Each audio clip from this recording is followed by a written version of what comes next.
peut aller vous lécher votre organe génital et automatiquement il dépose le germe.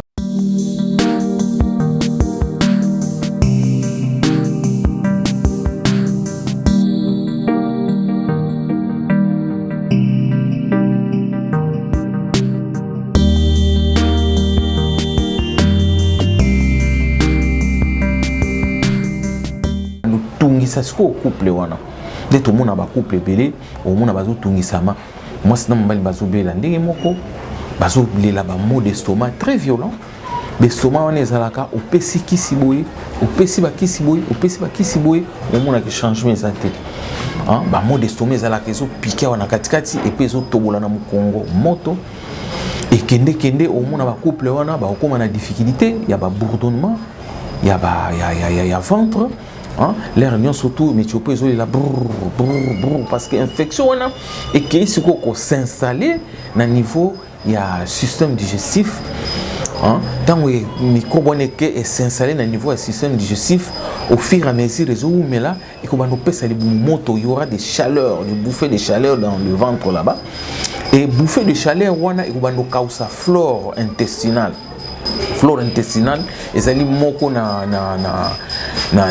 mioyo moko boye pâteuse hein et flore intestinale donc là mioyo moko boye nzambe a tient na kata l'intestin pour faire glisser facilement ba aliment oyo toliaka et puis lobi na tongo mutu akene ko se soulager na toilette donc demain matin mutu nyo surtout aza censé akende toilette mais qu'est-ce qui se passe naka ya ba couple wana okomona ke chaleur wana ko banozana na kati ya libumu les réseaux cause flore intestinale wana alors ekoya ko perturber système digestif hein un bon déroulement ya biloko aller pour akende ko chier parce que flore intestinale wana ekomi ko kauka kuna microbe wana ekoti na niveau ya système digestif. Mais qu'est-ce qui va y arriver?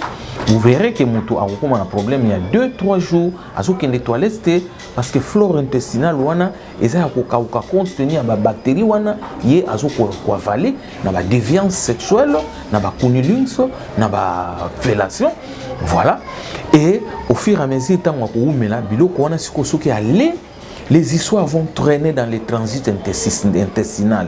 Et ces infections-là vont perturber ce que nous appelons les mouvements péristatiques des intestins. Voilà, l'intestin, et ça, la cabouille pour biloko ekita et faciliter une bonne digestion pour moutoulobi akende dans la toilette. Mais comme les contrôleurs, biloko ce que vous mais là, dans transit intestinal, et biloko oyo na moto wana libumu na moto wana infection wana oyo moto avalé pendant le cunnilingus ou les fellations, alors sel et kokoma sec. À vous connaître sécheresse ya seul wana et tant on commence ko dégager la toilette il doit faire un effort il faut forcer pour dégager et tant on va forcer wana il y aura des déchirures au niveau de l'anus voilà ou soit au niveau du rectum et à cause na ba moi pota miki des tout petites déchirures au niveau anal. C'est ce qui vont créer maintenant les hémorroïdes. C'est pourquoi vous voyez il y a beaucoup de gens qui incriminent les hémorroïdes. Or, il y a une autre cause qui se cache derrière ces hémorroïdes là. Quand il va aller chier, il doit faire un effort pour dégager le sol. Et les selles là, comme c'est dur, c'est sec, et quand on passe là, le rectum, alors on va incriminer d'hémorroïdes. Et qu'est-ce qui va y arriver? Il y aura ce que nous appelons le rétrécissement anal. Parce que à chaque fois que la personne va commencer à chier, il y aura des tout petits déchirures. Et bien, déchirures, on attend qu'on se cicatriser. L'anus maintenant est en train de se rétrécir. Tant on y se rétrécir, on a vraiment 4 jours, 5 jours, à se chier. Et voilà des complications qui peuvent arriver. À on a un problème de bouffer de chaleur. Comme on a problème de bouffer de chaleur dans la pomme de main, parce que chez les hommes, il y a des bactéries qui sont en train de vivre maintenant dans son ventre, des bactéries que la personne est allée ramasser dans le sexe de sa femme ou de son mec. Et c'est pas fini. À Coco, on a un problème de chaleur dans la plante de pied. Et puis, à Coco, on a un petit aussi là. On n'aura plus la petite. Akolia kaka beignet moko na coca, c'est fini, il est rassasié. Tu vois, parce qu'il n'a pas l'appétit. Il suffit de prendre seulement un petit coca avec un petit beignet là, c'est fini, vous êtes rassasié. Vous n'avez plus d'appétit parce que vous avez des infections, des bactéries que vous êtes en train de développer au niveau de votre transit intestinal. Voilà un peu parmi les conséquences, mais nous allons avancer au fur et à mesure en attendant. Ok, merci docteur Makessi. Toujours qu'on passe au Bawalandia, émission Conseil Santé. Merci pour s'abonner à la chaîne YouTube Conseil Santé. Plus vous cliquez au s'abonner, vous aurez l'information chaque fois.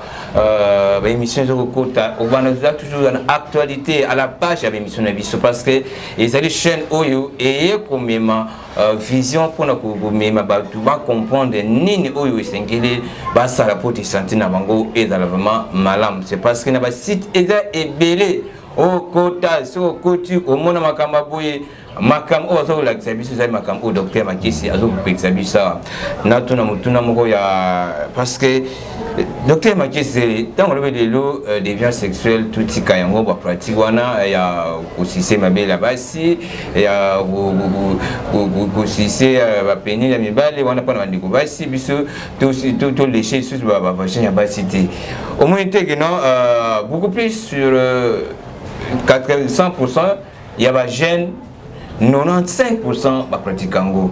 Est-ce que ba jeune boko na capacité ou facilité ya kotika yango? Oui, monsieur le journaliste, je peux vous répondre ceci. Vous savez, quand nous allons à l'église, c'est chaque fois que le prédicateur il faut arrêter de faire le péché. Mais surtout c'est-à-dire les conseils que nous sommes en train de prédiquer maintenant là, c'est à prendre ou à laisser. Mais ce qui est vrai qu'il y a beaucoup de jeunes qui le font par ignorance. Ok? Les jeunes ne savent pas. Je vais vous donner un exemple. Là, dans la planche moko. Ah ouais. Voilà par exemple, ça c'est une maladie aussi au niveau de la gorge. Vous voyez tout ceci. Voilà. Voilà. Oyo, moni moto akomi na problème ya ba difficulté na gorge na eboye. Hein? Tala ba pota na kati ya gorge. Et moto so akomi déjà na ba difficulté ya boye.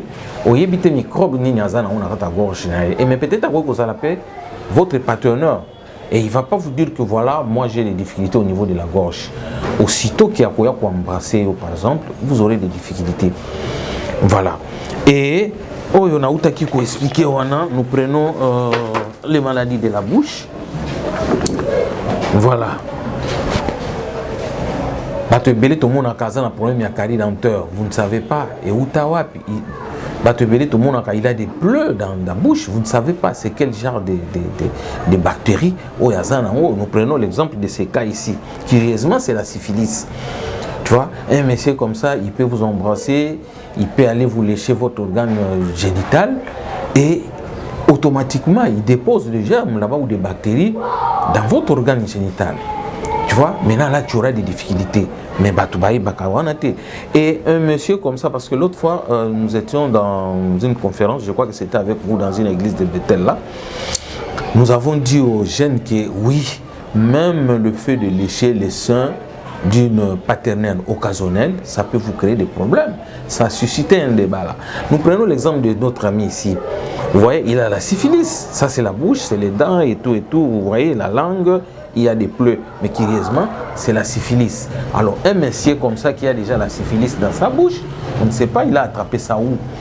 Mais le fait que ces messieurs aillent seulement lécher le sexe de sa femme, ou d'une partenaire occasionnelle que vous allez ramasser encore je ne sais pas où, gélérie, automatiquement vous attrapez ces infections et vous déposez ça.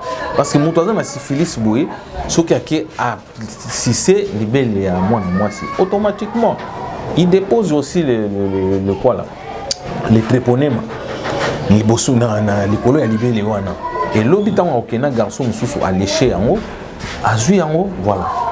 Donc, bah, jeunes, oui, effectivement, c'est pas facile de convaincre les jeunes parce que ce sont des pratiques vraiment qui est à la mode. mais biso tozo bunda kaka tozo bunda ko la sensibilisation pour na ko sunga ba jeune ko tel sabango ke ba pratique wana bazo tel sabango na ba YouTube partout na ba chaîne et tout tozo mona ezali malamu te ko komema bango na liwa okoko tika libota na yo okoko casser carrière na yo en tant que jeune et ebele ne tozo sa l'émission boye si ba kutani déjà na ba difficulté bazana ngo déjà bazo souffrir hein ba musu bazana ba pota na minoko na bango ba musu bazana problème moko ya ba constipation chronique ba koma osa na 5 4 6 jours bazo kende toilette te voilà bazo ko incriminer ka be hémorroïde ba musu bazana problème ya ba érosion il y a érosion anale, voilà. Hein? Ça c'est le rectum. Quelqu'un qui a des érosions anales ici, des plaies au niveau de l'anus, il est en train d'incriminer les hémorroïdes, mais il ne sait pas la cause c'est quoi. Voilà. Et peut-être, et que vous avez dit dans la coït anal, et que vous avez dit dans effet, on a aussi expliqué parce que quand ces infections et que quand on a monoko, finalement ça va sillonner à niveau il y a estomac, il y a intestin surtout et puis il va apparaître au niveau il y a rectum. Voilà, ça peut créer des érosions anales. C'est pourquoi vous voyez des gens qui se plaignent de temps en temps des hémorroïdes. On a un potin au niveau il y a anus, nazoa bakisi, na vandela bakisi belé, il n'y a pas un changement, c'est sans succès. Parce que ces hémorroïdes-là, il y a quelque chose qui est caché derrière ces hémorroïdes. Donc il y a des bactéries, il y a des infections. Et c'est pourquoi quand vous venez chez nous, avec vos affamés hémorroïdes, non, nous on ne se précipite pas de soigner les hémorroïdes. On fait des examens et on essaie un peu de voir qu'est-ce qui est caché derrière ces hémorroïdes. Parce que tout le temps, on a vu déjà un traitement belé, il n'y a pas de changement avec ces hémorroïdes. Ce sont des charlatans, ça ne marche pas. Oui, moi j'ai déjà vu une dame là qui soigne très bien les hémorroïdes avec des plantes naturelles. Nous, chez nous là-bas, nous avons aussi quelques produits naturels que nous utilisons, que nous donnons aussi à nos patients pour les hémorroïdes. Mais si vraiment ce ne sont que des hémorroïdes simples, et ça passe. Mais quand vous voyez des résistances, c'est qu'il y a autre chose qui est cachée derrière ces hémorroïdes, monsieur. Ok, merci docteur Maké. C'est ceux qui le battent à Salvino confiance, Bakoti Kokutabino. Oui, monsieur Firmin, en tout cas, Moto a Monique a déjà une difficulté à bouiller. Il a des bouffées de chaleur, il a les maux de tête permanents, violents, surtout si on a besoin de kaka.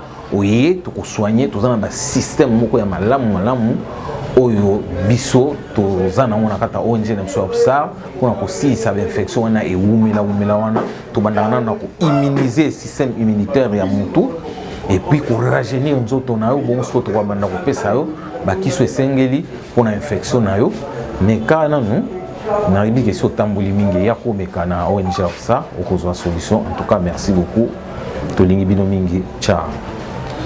Voilà, merci. Tout comme la souka, ngai wabino, mon amboka Firmin, il faut le on a pensé une émission de nous conseils santé. Au CP Mingi, président merci à l'équipe technique, où il va toujours na biswana, puis s'abonner à la chaîne YouTube na bisu conseils santé plus et pas wapi au cause la décité, au découvrir la réalité et belé pour te bon moinayo et zalamolai. Tout coutane malassima na numéro à émission conseils santé plus. Infection sociale côté au niveau ya estomac, au niveau de l'intestin, au commun que des fois ça donne des insomnies. 3 heures, 4 heures pour les sous-souter, la chaleur comme maintenant ba pomme de mes estomac tombo qui comme kotinda comme la maille. Au commun ka ba vertige pamba pamba. Hein, comme yo ka vertige pamba pamba, appétit ezali sous-souter, au commun yo ka mukongo pasi.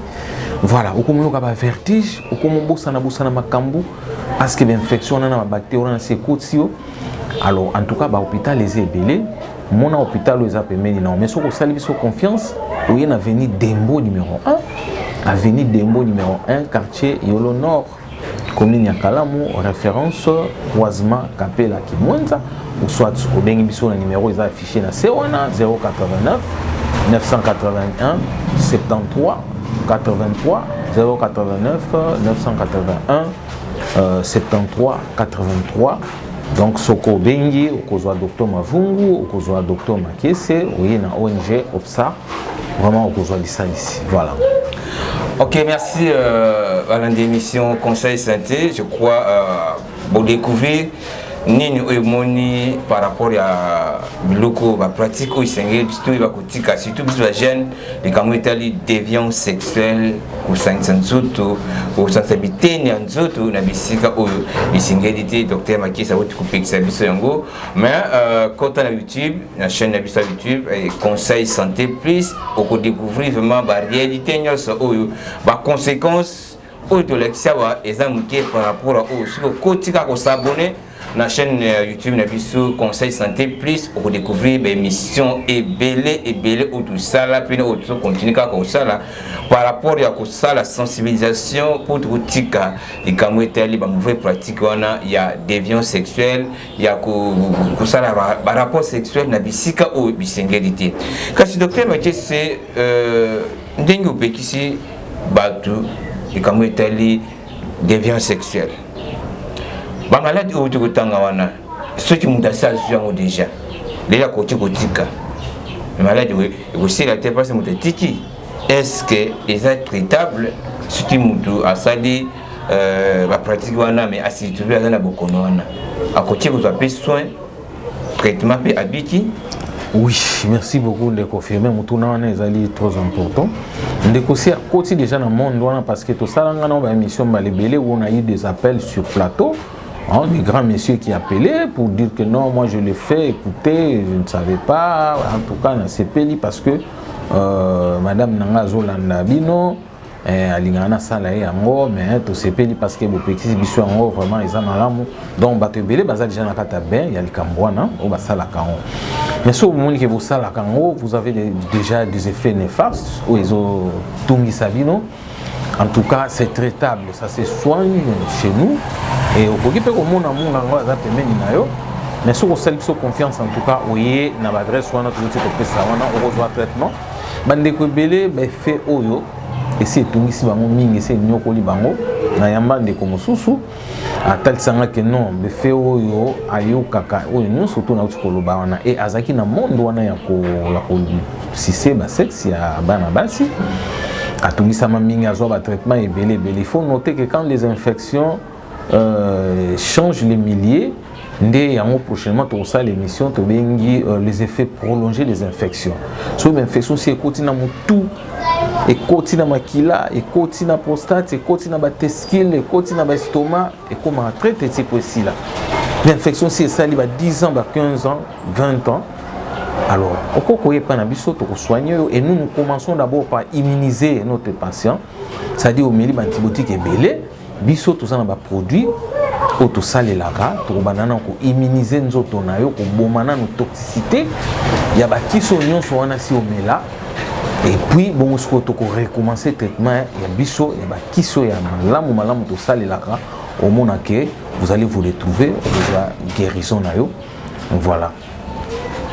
Ok, merci à l'émission Conseil Santé, docteur Makisa Lobi, par rapport à ma pratique, ou ma bête de ça là, il y a qu'aujourd'hui le monde moi si on nous cissé yango, il y a collégé vagin moi si, il y a cissé pénis, il y a mobile et ils arrivent vraiment ma bête, ma maladie ou il y a beaucoup de temps après ou à l'exhibition, par exemple il y a bateau ma bête yango, ils sont traitables. Quand ce docteur Makisa, le coup le objectif non, ils allaient traitables. Conseil nous côté couper ça na moto oyo à l'année émission ou à toute l'émission aligné soit kaka lelo ba ebisa que non pour bolingo na biso et vous mais la bolingo na biso la kito kofo to bana ko sala pratique wana okoti ko loba na nini. Oui, là je profite de cette occasion pour relancer une petite histoire. Na bande ko na biso balandi, je me rappelle il y a cela 5 ans passés où je suis tombé sur un garçon dans le quartier Moussoussou, le gars, il est réputé comme un bon dragueur de filles, soi-disant à un fétiche. Alors, moi j'ai eu l'occasion, il y a un jour où il me dira que non, les gens confondent des choses. Moi je n'ai pas de fétiche pour le femmes. Alors il m'a dit, dis-moi un peu. Et c'est quoi ton secret? Il dit non, un secret dans vieux. j'aime bien lécher les femmes et c'est comme cela. Quand je le fais, il m'aime beaucoup. Nde batu na quartier ba konfonaka ke ngai nazana kisi. Mais il est arrivé un jour là, aïe ko poser un problème na que non azali na ba pota na monoko ebimaki. Ba pota wana isalaki na monoko. Nathalie Aboya Toboki, Nathalie Nassé Alolemo Toboki, il avait je crois 4 ou 5 plaies comme ça dans sa bouche. Et Naïbsié qui écoutait, c'est que tu m'as relaté l'autre fois, tu continues à faire ça. Oui, je l'ai fait. Naïbsié qui et il s'est ressaisi vite pour dire que non, effectivement, je venais de lécher une femme là récemment, dans Otama Tongé Mikolo. Naïbsaki qui en tout cas rapidement il faut appeler la femme, cette femme là partenaire n'a pas besoin de traitement à Bengaki.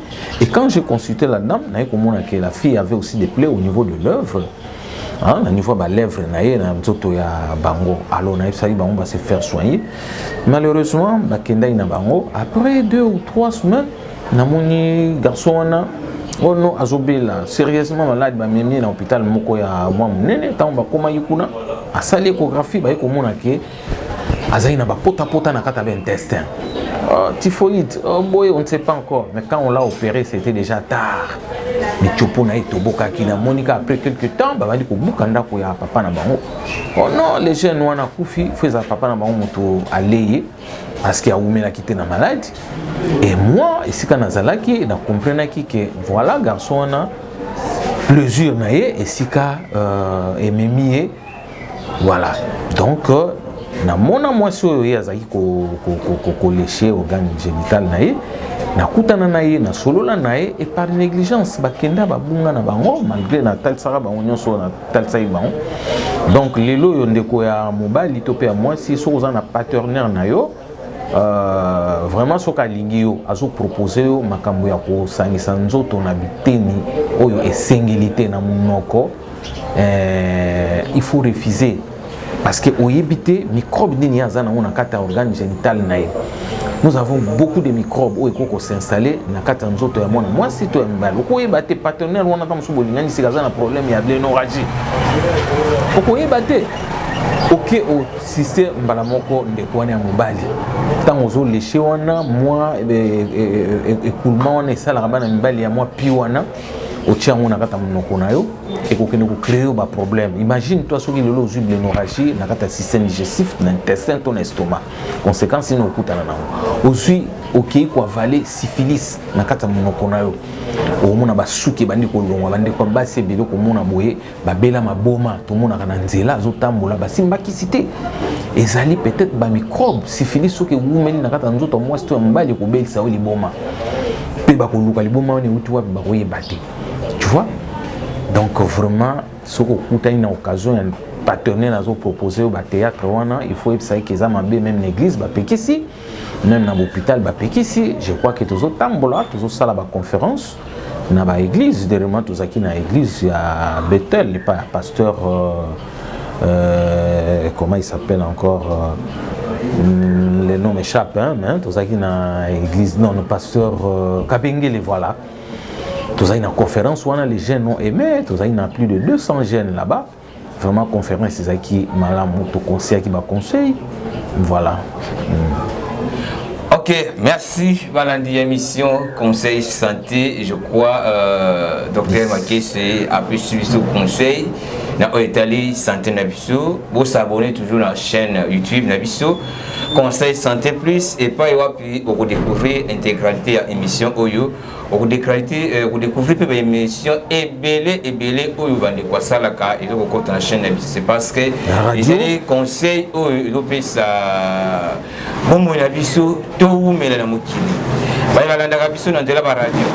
Vous s'abonnez beaucoup na ngonga muke na suka numéro ya téléphone docteur vous pouvez sango puis yango ezali affiché au bengi biso tuku yambayo tuku orienter et pas docteur Makese azomeka si émission na bino et comme na suka parce que ezali ki sengo pour na biso ya ko présenter bino émission olelo conseil santé lelo to le ki kambetali déviance sexuelle donc au sanction zoto na bisika oyo bisengeli te docteur Makese to comme na suka le basuka parce que ngunga ici oui nako yebisaka bandeko bazolanda biso ke bo s'abonner na chaîne YouTube na biso Conseil Santé plus bandeko yo bakoko zwali bako ya kolanda biso na nzela ya radio toza na canal Q1 c'est quoi Radio Liberté Kinshasa donc beaucoup banda kolanda biso na 4h30 et puis ngongani ni 4h30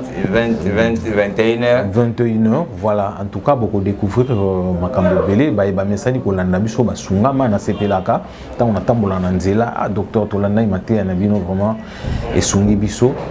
Voilà, donc conseil to pesa bande connexion wana to lingi bino mingi bo landa biso lisusu na ba numéro mususu to lobela mingi tozo ko évoluer na o etali médecine urogénitale. Voilà. Biso tozo beta mingi c'était na matali ba maladie sexuellement transmissible. Za na maladie sexuellement transmissible de umela ba antibiotique ndenge na ndenge osala ba gymnastique ebele pour infection so wana biso to lukaka oye to ko soigner toza na ba système moko ya malamu oyo biso toza na mona kata ONG na biso obsa pona ko si sa infection wana e umela wana to bandana na ko immuniser système immunitaire ya mutu et puis ko rajeunir nzoto na yo bon so to banda ko pesa yo ba kiso esengeli pona infection na yo mais kana nous na ribi que so tamboli mingi ya ko meka na ONG obsa okozwa solution. En tout cas merci beaucoup to lingi bino mingi ciao. Voilà, merci. Toko Minasuka, Ngai Wabino, mon amboka. Firmin, il faut le on a pensé une émission de nous Conseil Santé. Au CP Limingi, après ça, merci à l'équipe technique, où il va toujours Nabiswana, puis s'abonner à la chaîne YouTube Nabisu Conseil Santé, plus et pas y wapi, au cause de la décité, au cause de découvrir la réalité et belé. Pour te bon moinayo et zalamolaï. Toko tane, malaisima, na numéro à Sikaya émission Conseil Santé, plus.